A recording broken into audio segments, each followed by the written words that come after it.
Welcome to our first Tuesday meeting. You know, we used to do this, I don't know, Donna, what you've shared so far, but we used to do this in person pre-COVID, and it was our monthly introduction to introduce the community to Shield Bearer and let them come in, take a tour, feed them some tacos, and just let them get to know Shield Bearer. So we have taken this is our third Zoom that I think we started back up in April doing it through the Zoom first Tuesday. So yay, thanks for joining us. I'm just going to read the postcard that we have. It says, Shield Bearer exists to help people struggling with personal, marital, and family problems. We stand in the gap where government leaves off, providing professional Christian counseling services to children, women, couples, men, and families, regardless of their ability to pay. We serve over 16,000 people annually.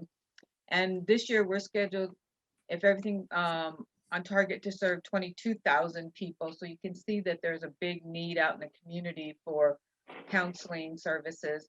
And how we help with those who can't afford counseling is we do fundraising out in the community. One of the events we have coming up is October 6th. We have a golf tournament that's going to be at Glenlock Pines. It's going to be a shotgun starting at 1 p.m.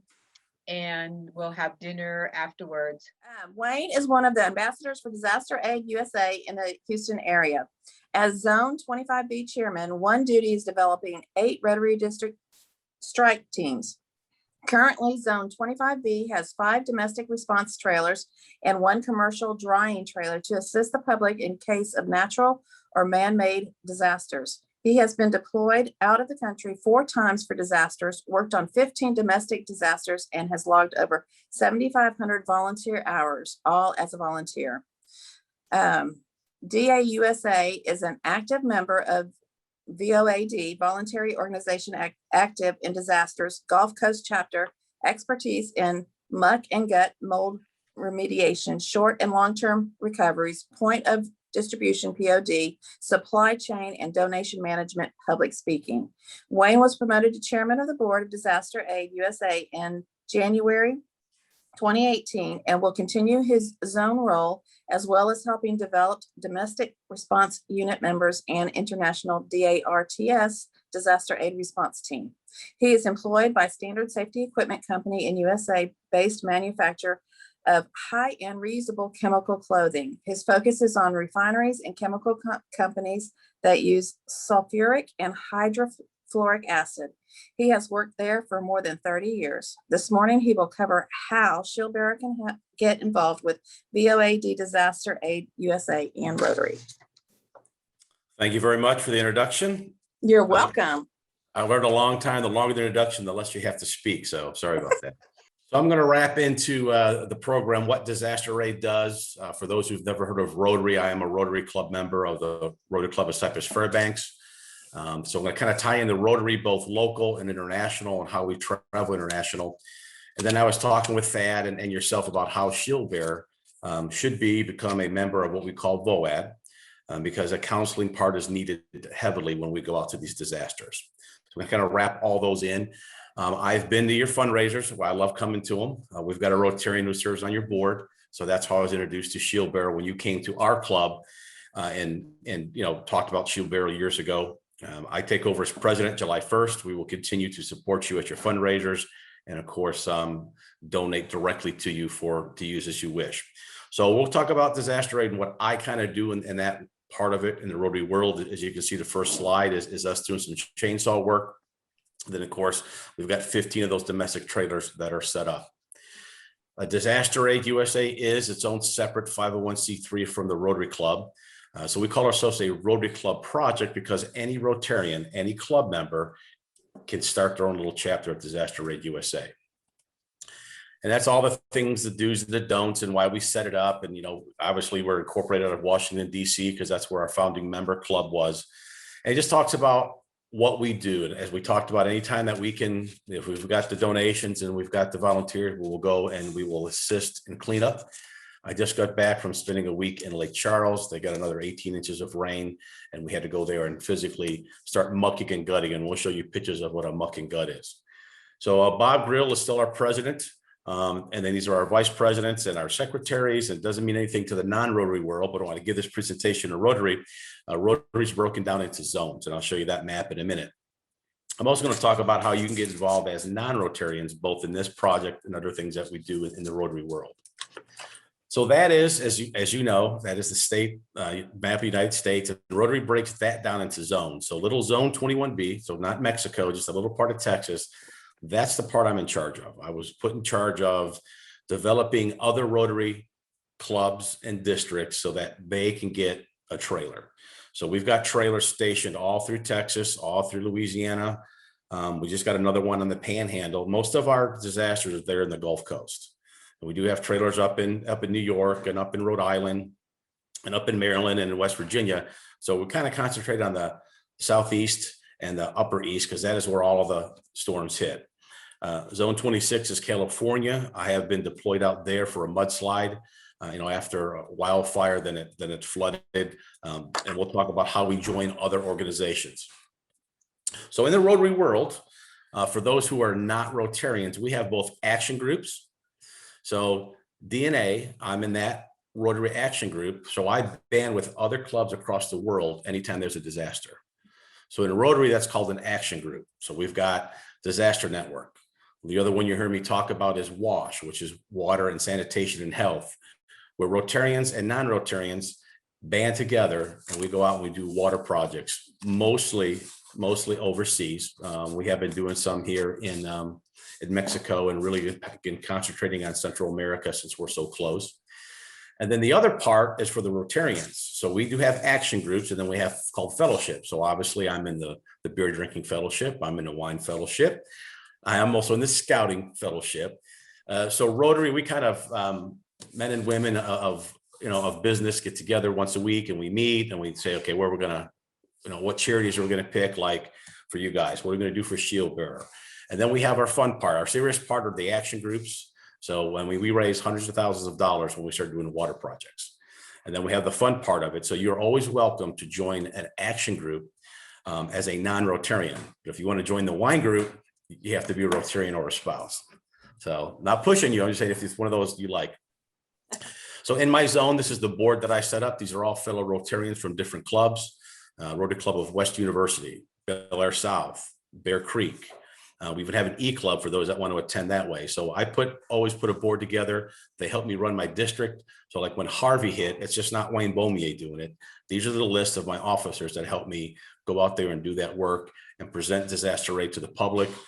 We may get on TV, the ones that do our media trained. So just kind of make sure that we have the same branding message, same as you do, to make sure people know that we're out there assisting during storms. So what is disaster aid? How do I get involved? How do you get trained? These are some of the top training organizations that are out there. Of course, FEMA training online is easy to do. Salvation Army has some of the best training for domestic preparedness, and it's free. So I use the office right here in our own backyard up off of Bobcat. And there's a 8-hour class and then a 4-hour class. So first you do the 4-hour class to learn what to do and not do in a disaster. Then the 8-hour class is we actually make you the command person. We make you the police officer. We do mock tabletop trainings. So the part we always look for is kind of the bottom part that I don't really ever push. And this is where I was talking with Thad and we're talking with you guys, is I kind of skip over the mental health and stress management because we don't have that at our fingertips. None of our Rotarians are in the counseling area like you are. When you go to these mass disasters like we did in Oklahoma, when there was fatalities over an elementary school, a lot of people need that counseling. It may not seem important here locally, but I mean, you guys see those families and you know the stories. It's the same way when you're in the field where you physically go into a community. And even if they had a great training center there, and maybe they had a great partner there that did this, but remember, they're affected also. So we're learning that we got to bring those professionals from outside the area. I went this weekend to, like I said, to, Lake Charles, and those businesses, and I hate to use that word, those businesses and those 501c3s, those churches are all under duress. So they don't have the time to go do that. So that's where I'm thinking, we really pushed hard on point of distribution. I've got people trained to handle, truckloads of donations. I wish it was truckloads of money sometime for the communities, but it's always truckload of donations. Emergency management's easy because you always have the fire and the police and EMS, but that mental health is really the part that I think, talking with Thad, you guys are going to join VOAD, which we'll talk about later. And that way, if it's needed, if mental health is needed or family counseling is needed, then we can offer and reach back to you and say, are you available to come with us for a long weekend in Lake Charles? You know, are you available to come down with us when we go do something in Sweeney when it floods? So it doesn't have to be out of state. It can be within state. And that's something for you guys to consider as an organization. VOAD, everyone in the world is in VOAD. You've got America, you got Salvation Army, Red Cross, Habitat for Humanity. There's over 75 of us in our chapter. A lot of them are churches.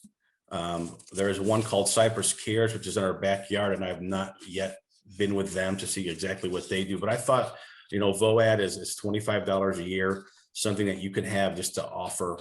Hey guys, in the Cypress area, this is what we offer. We will travel with or independently from disaster aid anytime that there's a call out. So please consider that. And then if you want to come just to come, and I'll show you pictures, if you want to come just to pass out water, just to cook, just to muck and gut, I'll show you some pictures of that. Tickles your fancy. We'll make sure you get trained for that. These are some of the domestic deployments. When we started disaster aid, we didn't really start doing disasters domestically in 2011. Superstorm Sandy, the tornado in Alabama, and then I started in more in Oklahoma, and then Monroe, Louisiana. So I've done all of those. Everyone that's on there I've been to, whether it's West Virginia, Denham Springs, Bonita Springs in Florida. Sounds fun, but it's completely wiped out.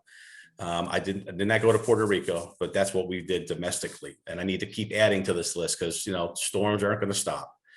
We're always going to get, we'll probably, hopefully, I'm knock on wood, we'll probably never see a Harvey again, I hope. But the devastation that we just had in Louisiana is just as bad. Not as many homes, but just as bad. So it's something that we're going to continue to do. So that's what we call a strike trailer. A domestic strike trailer is just a trailer that is filled with gear that when we pull up, we can open up the back and immediately go to work. And then in this case, what we did in Lake Charles is partner with Operation Blessing, where we actually follow underneath their 501c3 and under their direction. Because as part-timers, we just can't be there. We can't be there full-time like Operation Blessing and Samaritan's Purse and Team Rubicon, some of the nationally known names that do disaster. But this is where I currently have trailers. 3 are in Cypress, 1 in Beaumont, 1 in Harlingen, and 1 in South Lake. We just transferred one of those trailers that's in Cypress. I just put one over in New Braunfels. And I've got one other trailer I'm probably going to put up in the Conroe area because I've got nothing north. So the goal is to have these trailers strategically placed. So we just drive, pick them up, and then take them to the affected area. And in there's everything from chainsaws and hard hats. We're unloading boxes. We're going to see some water filtration that we do. Probably the thing that we do the best in disaster aid, both domestically and internationally, is filtration of water. So we're always doing water projects around the world. We're sending Rotarians down to Guatemala, down to Mexico. That's what Rotarians do independently from us, but we do their training, get them prepared. They do their fundraising, and then we send that aid in. So if water filtration is your thing, we'll talk about that separately. Well, this is how you get trained. Upper left hand. I know it's kind of a busy slide, but we actually physically put you in the field. You get to sleep in a tent. You get to do chainsaw work. You get to do driving a tractor if that's what you like to do. We sit on our butts for about an hour at a time. Someone does a demonstration and you're out in the field. So it's not all day just sitting down training. It's actually hands-on training. I hate to brag. I'm a pretty good chainsaw guy, considering I never touched a chainsaw until 5 years ago. It's just something I never did growing up in the city. I just never handled a chainsaw. So all of a sudden I like cutting trees that are already on the ground. So you may find something that you thought you would never like to do. I was definitely afraid of chainsaws, and now it's this second nature for me to crank one up and cut it off someone's roof to help them out. So just don't think because hey, I don't like camping, I don't want to swing a hammer. We still need all that other part of what we do. And of course, it's always fun when you get to that picture I just zoomed up. Everyone's international except the gentleman on the right. So these are other Rotarians from around the world that come into the U.S. to get trained. And then that's what you're going to look like if you go muck and gut with me. You're going to get dirty. You are going to get, I'll pull this up for you. You are going to get dirt. That's drywall and mud and bugs you step on. And of course, the guy on the far right, super clean because he's my pool expert. He was showing me how to clean the pools up without having those liners pop out. So this is just a general public that shows up. You see that they're wearing Operation Blessing t-shirts. There's Operation Blessing, excuse me, was doing this cleanup in Dedham Springs, which is over there in Baton Rouge, Louisiana.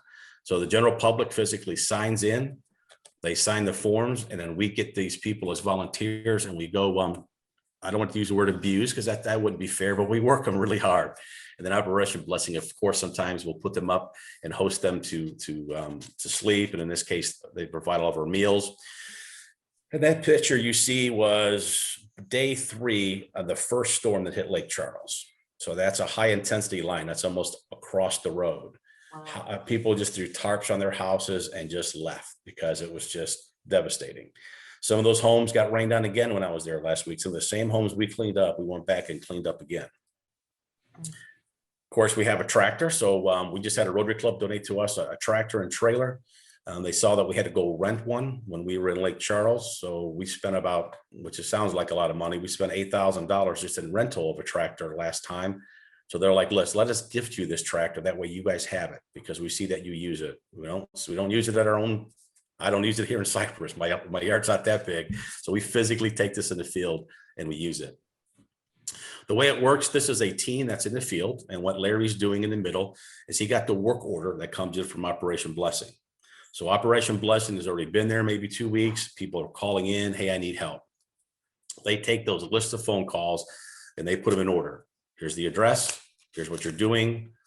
Please check with the homeowner. And here we're doing debris removal and yard work and chainsaw work. So once we check in with them, we never go back to the command center. We're physically in the field the entire time that we're there.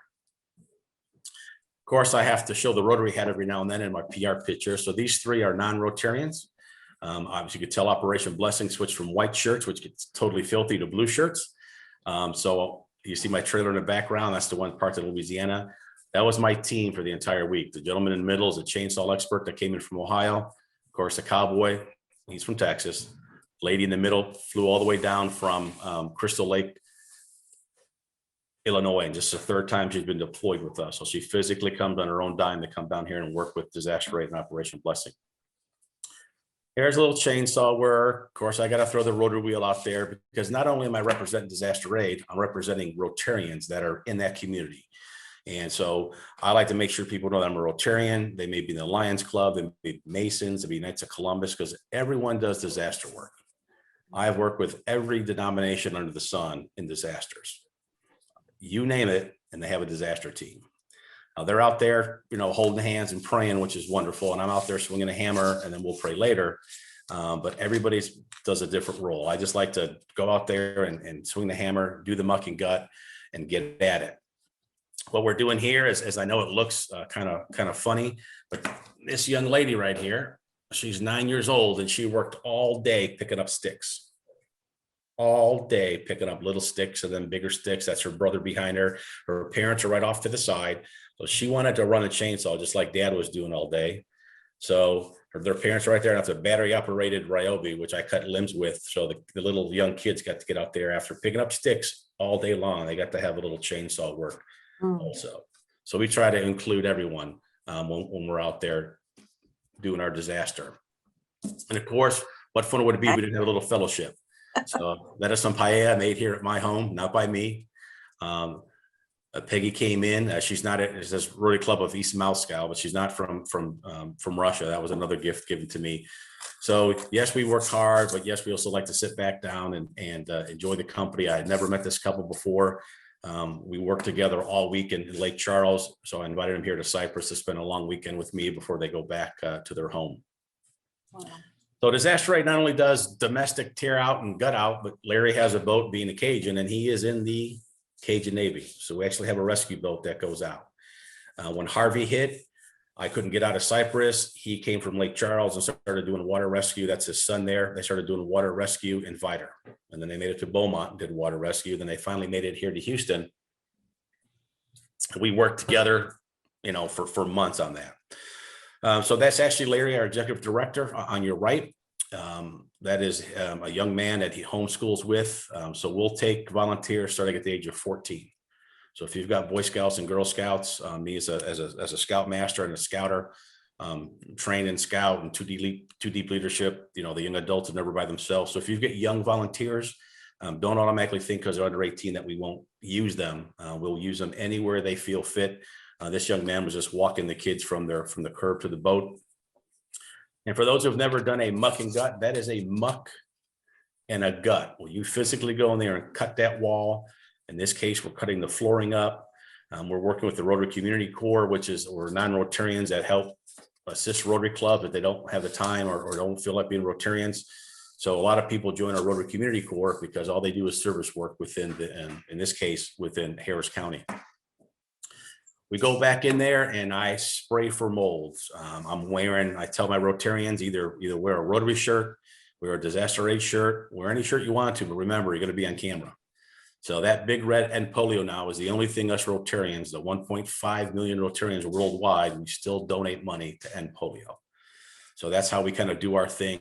So I don't require them to wear a disaster aid shirt. Just wear anything that has a Rotary wheel on it, or if you're part of the Knights of Columbus, wear a Knights of Columbus t-shirt and just get out there and show the public that we're doing our service part. And that's just a typical teen eating lunch outside of a house they just gutted.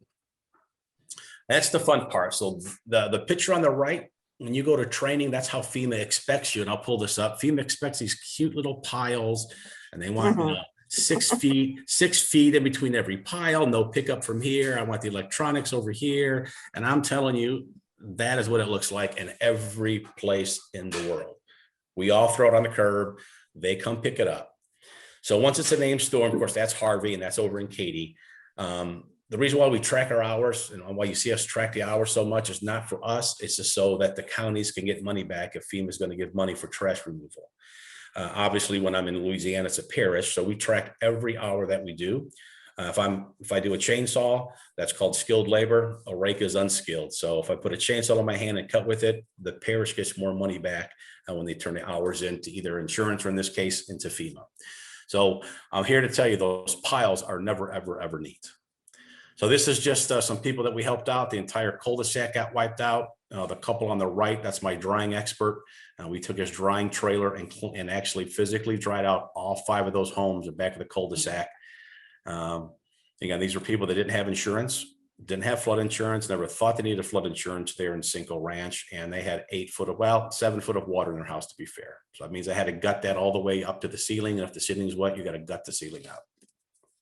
Of course, we have to have fun. During a storm, we get nicknames. I'm always Captain America. And he's always General Patton because that's my buddy. He answers the phone for me. So when there's a storm, I know this sounds rude, I never pick the phone up.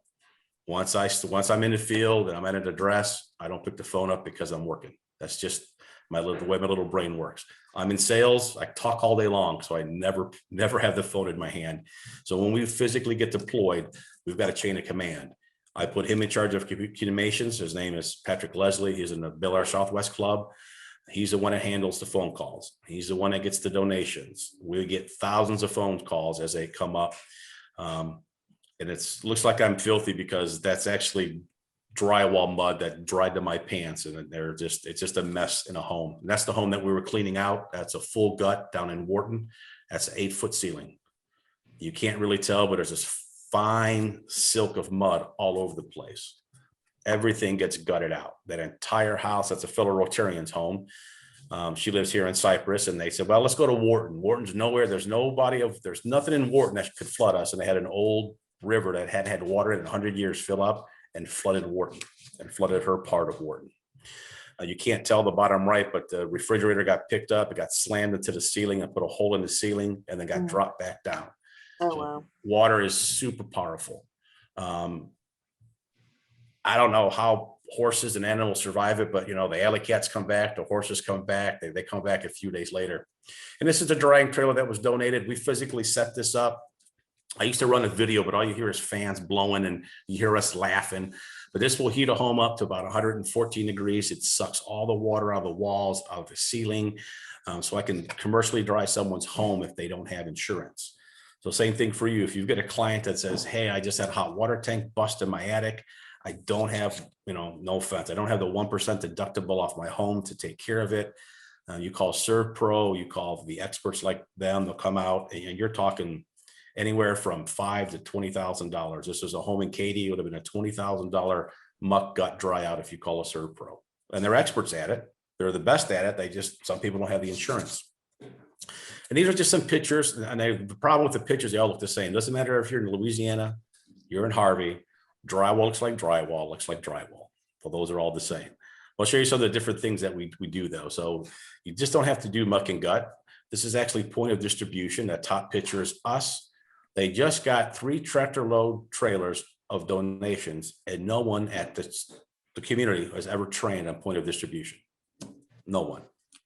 So Larry's there, he's just, poor young pastor just got voted in to take care of it. So we were sitting down with them, showing how to take in your donations, and most importantly, how to get it back out, how to track it. Never leave water outside. You got to cover it. Leave that water outside for 3 days in the sun, someone's going to get sick. So you've got to bring that water in. That's why please never donate water, donate money for water so they can buy it locally. And that's just us having a good time on the bottom. What we did every morning is we got in the back of his truck and we set up stations in a neighborhood, physically gridded a neighborhood like I would Bear Creek or anywhere else, and physically made little zones out of it and set up workstations. No one had ever trained them how to do that. So you could be as simple as doing point of distribution in a warehouse or doing a point of distribution on a street corner. Everything is needed. This one here in Hurricane Isaac, we carry food grade bladders, and they had a boil alert. So we filtered hundreds of thousands of gallons of water so they could cook and people could take water back to their home. So during a domestic storm, you get a boil alert. You want to go home with heat water, or you just have me filter water? I think filtering water is a lot easier, and I'll show you how it works here in a little bit. And then sometimes we're just dropping off goods. That is one of our trailers packed with mattresses and toiletry items that are needed. So sometimes all we do in disaster aid is transport for other agencies. That's what's needed. So Wayne, I hate to use this word here, we've got 8 mattresses, and there was another storm that all we did was for a week was deliver stuff anywhere they needed it. And that's your typical mess. That is a tornado. If you've never seen a tornado, it's just completely a mess. I'll pull that picture up for you. So that's Oklahoma. And in Oklahoma, you tear the house to the ground. There's no rebuild. Everyone there has a cellar underneath. So we scrape it off, and then the insurance guy comes and he puts a check mark next to it, and they get their check to rebuild their home. So there's no saving in Oklahoma. That's why you see all the cranes behind there just tearing everything to the ground. That's just the way that they do it in Oklahoma for that particular storm. And this is the one I end on. These two young ladies on the left-hand corner are actually fellow Rotarians that came up, and they were the counselors. This is one of the few times that we did have professional counseling with us. And there's 4 of them. There's 2 different sets of counselors. But after hearing counseling all day, after hearing of, this is 26 elementary kids died in the school, families were there, everybody was there. They said, listen, can we just come out and pick up trash today? We need a break. So I tell people, just because you go up there and you decide to cook one day and then you want to muck and gut or, fence, run a chainsaw, if you come up as a counselor and it's just getting to you, just come to the field. Come to the field and kick the drywall out for a while, or kind of get something that you're comfortable with. So we never pigeonhole you. We never say, okay, hey, look, all right, Charity, you signed up to be counseling. You got to do counseling every single day. You're like, I do counseling every day at work. So you don't, like me, I'll swing a hammer, and believe it or not, I am fantastic at point of distribution, but other people do it. So a lot of times, just because you come up to do one thing doesn't mean that's what you're going to always have to do. I'll briefly touch on what we did during COVID. We set up, I kind of copied another district. They were doing physical delivery of groceries and prescriptions. So I did that for the first few days we physically picked it up, and we went out there and did groceries, and I got masks for people and hand sanitation. Again, how do I do it? I just set up a separate strike team. I call all my people in Rotary and say, your logistics, your volunteers, your health and safety, your communications. I need a PR. Rebecca, hand in any checks that come in, because I'll lose a check if you give it to me. And we went out to the public and we started having them call in. So in this case, Base Camp gave us all the free tools to do it and a free phone number to use, so people could call in anytime that they gave us, Ring Central, sorry, gave it to us, and I'd have people just call us in and we would go donate or hand out, in this case, hand out groceries for people. Yes, we have a website. Yes, I don't use it very often. Yes, we do Twitter. I don't do it well. I don't do Facebook well. So I have other people. So if you're good at that, or someone's good for you, or you have a great training thing, like you guys did a fantastic job recovering from Zoom. You did pretty good. We all need that training. So probably the thing I'm most proud about what we did during COVID is we get masks and supplies from China where people were charging $3 and $4 a mask. Our cost was $1 for a surgical mask, $2.75 for a KN95, and N95 was $3.25. We gave out more than 500,000 masks. We accidentally made $50,000, which we gave back to local charities. To the food banks is where we gave that money to.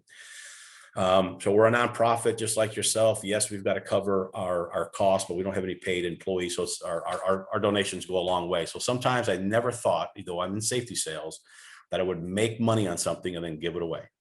But that's what we did with it, because people from all over the country couldn't get masks. So we got them. That's the district map of my Rotary Club. Bob Greel's our founding member and our founder.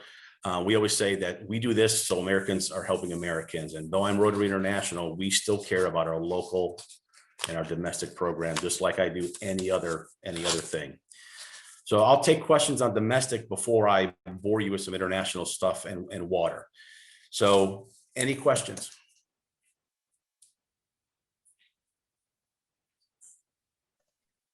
So how does one become part of the Rotary if that's something that sounds interesting to them? So if Rotary, what you do is first you come by a meeting, see if what I would do is I'd go visit different Rotary clubs. Of course, we'd love to have you in the Cy-Fair Rotary Club. There's one in Bear Creek. There's one over at Willowbrook. You may want to join the E-Club, but come visit the club on Mondays. We have lunch and you see what we're doing right now. We just had our big 50th anniversary. Thank you so much, by the way, for coming and setting up. A lot of people thought that was pretty cool that we actually share the event with other people, but that's what Rotary is. We like to share our partners. I know nothing about counseling. I probably need to be in counseling. So you guys do the counseling part for us. What you do is you see if it fits for you, and then something like what you guys do, Shield Bearer can join as what we call a corporate member, where you just pay one time and have 2 or 3 people represent you at the club if you wish. So I'll just make a note to invite you to the meetings, and then see if it's a fit for yourself or anyone that's in your organization. We've got everybody in there from bankers, attorneys. I'm in safety sales. We've got there's always 2 or 3 realtors in a Rotary Club. So it's kind of a mix of our community, and we have no one from the counseling service, no one really from that other part. So we'd love to have you. So I'll send that to you, Charity. Okay, thank you. Of course. Anything before I do a little international talk? It'd be very briefly because we're almost out of time, but I do want to show the water filtration. So what we do is Disaster Aid USA is one of 8 countries. So when I leave the United States and join another country, if I do something with Disaster Aid UK, we become Disaster Aid International. Those are all the different countries that we have currently that make up Disaster Aid International. See, these are fellow Rotarians, other men and women from around the world that are trained and go in and do a disaster.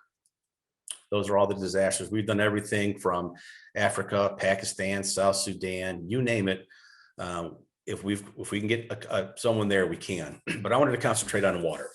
So believe it or not, that little chocolate looking cup is water that this young man has paid to get delivered to his community. So that gets put into a truck. It gets sucked out of a river, put into a truck. You can't see it, but right, that black thing in the back is where they dump the water into, and that's what he gets to drink every day.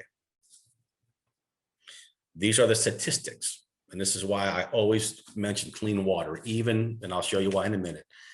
So almost 5,500 kids die a day from dirty water. Not here. That's why I always drink tap water when I'm in a meeting, just to show people how spoiled we are. Oh, the water in Cyprus is horrible. Now I'll show you some really bad water. So Rotary as a group, that's why I talk about the wash rag. We spend hundreds of thousands, if not millions of dollars a year on clean water. I hate to use the word third world countries, but most of them are third world countries. This product is made here in the States. It's going to play here in the background. I've used this forever in Boy Scouts. It's just called the Sawyer filter. You can Google it or walk to Academy and buy one for $40 or $50, depending on what sale they have. But that will do 1 million gallons before it physically wears out. And Rotaries or any 501c can get them for cost. And this is what made me a believer. This actual young man is in Gilgil, Africa. That water next to that bucket is that dirty. And it comes out that clean from that filter. That's actually someone I know that used to filter. He came to visit me at the Bear Creek Club, and I put 13 of them into his luggage and said, Pastor, send me a picture. And this is how it works. Sawyer's hollow fiber membrane water filters are comprised of U-shaped microtubes that allow water to enter into their core through tiny micropores while trapping the bacteria and protozoa on the outside. The high volume of tubes creates an enormous surface area, which results in a very high flow rate and less cleaning. In fact, the surface area compared to a ceramic filter is about 20 to 1. So the 20th time you've cleaned your ceramic pump, it will be the first time you have to clean your Sawyer filter. The all-in-one filter is great for emergency preparedness kits. The kit includes all the components to use the included 0.1 micron filter attached to a squeeze pouch, attached to your home faucet, or attached to a standard 5-gallon bucket. The build-your-own gravity system can yield up to 540 gallons of clean water per day from any fresh water source. If you're traveling overseas on a mission trip, you can always bring a squeeze filter and faucet adapter to ensure you have safe water on your trip. And then you can leave the filter and the bucket adapter components behind with a family in need.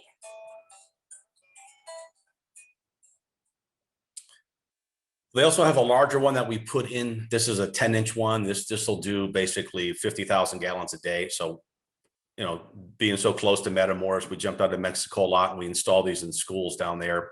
This is a larger system. This is one of the systems that we use, and the inventor of this is Rhett Butler.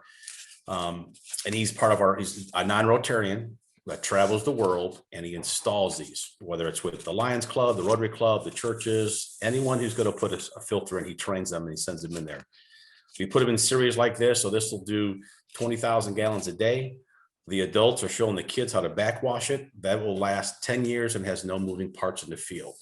So it could be as simple as a bucket and a filter, or a little more complicated where this has a steady stream of water where they can do 20, 30, 40,000 gallons a day. So these are some of the photos over from Haiti. And I know Haiti is always talked about, but this is physically us getting buckets from the Rotary Club of Patientville.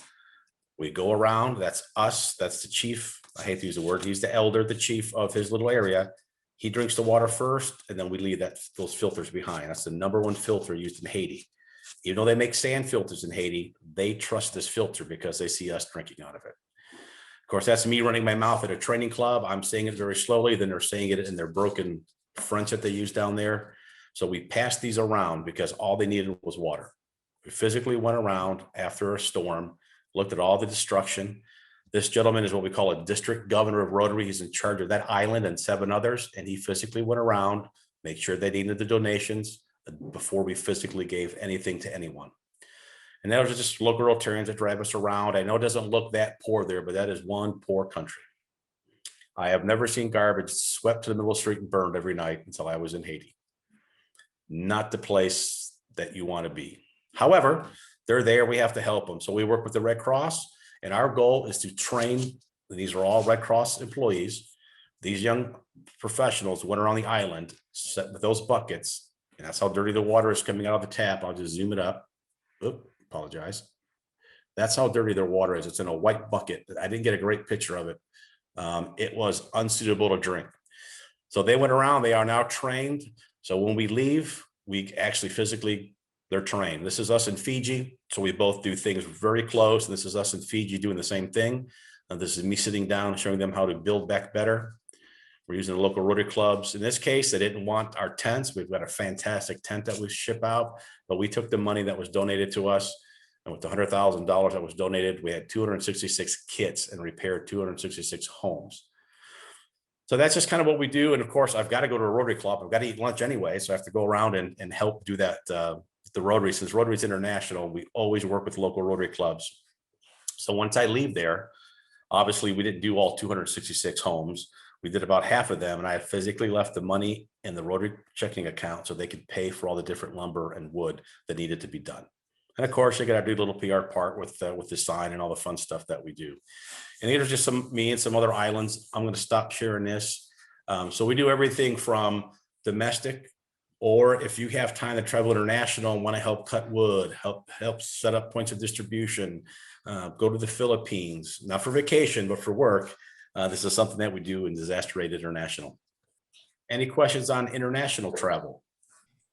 When you go on these international trips, that is on your own dime, and then, or as a volunteer, or is that something that? So we do one or two ways. Some people, they'll pay for their ticket, where we reimburse you for all approved expenses. Okay. So if you want to go fancy dining, that's on you. If you want to go regular dining, that's on us.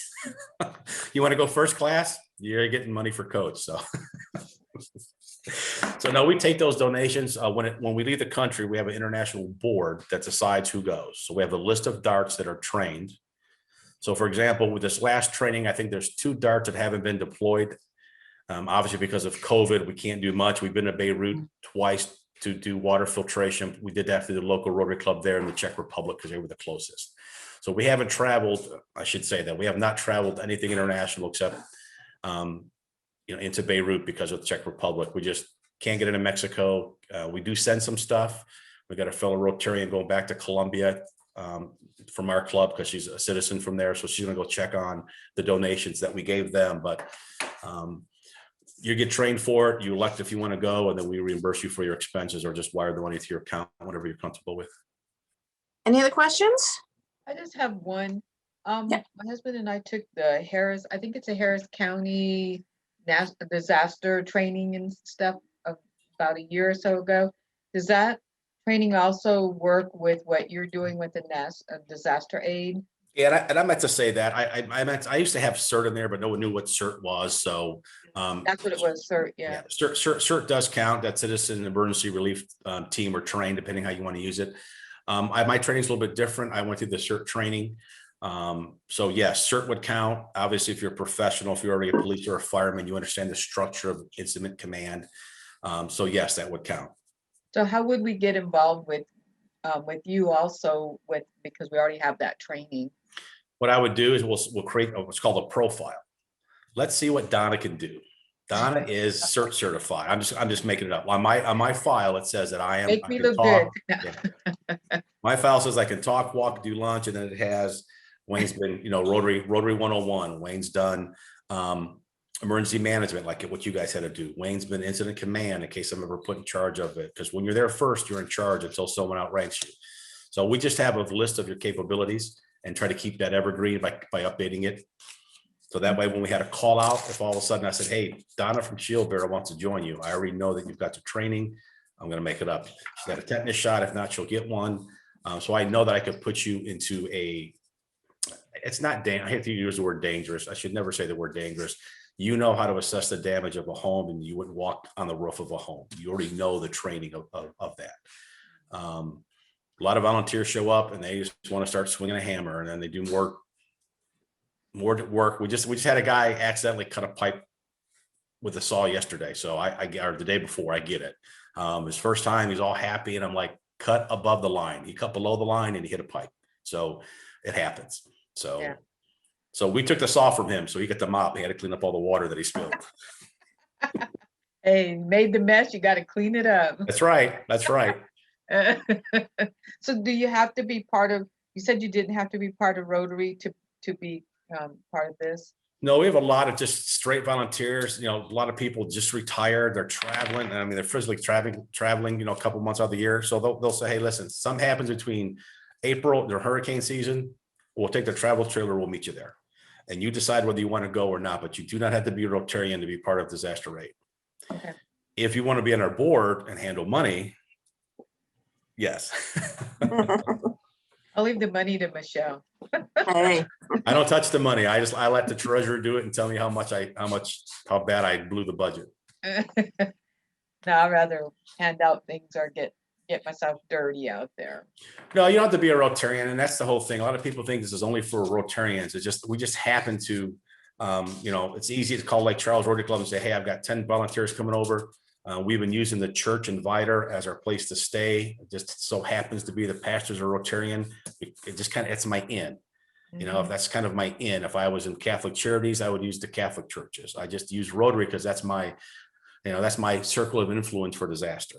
So that's why you hear me say Rotary so much, is because I just call the governor up and say, hey, I've got 20 volunteers coming. Where are you going to put us up at? Because if we can stay in the church, then we don't have to cram in hotel rooms. And that's less money that we spend on ourselves, so we can put in the field. Makes sense. Perfect. Awesome. Awesome. Awesome. Well, thank you for the opportunity. Thanks for being a partner with us. Thank you for the interest in Rotary and letting me talk about Disaster Aid USA. Thank you, Wayne. We appreciate you. Our Yeah. next community breakfast will be July 6th at 9 a.m. So keep that in mind, that we'll have something going out. I don't know who the speaker is yet, but we'll have that available and sign up. So thank you so much, Wayne, for sharing about Disaster USA, and we appreciate you. Thank Yes. you. So much. That was a great presentation.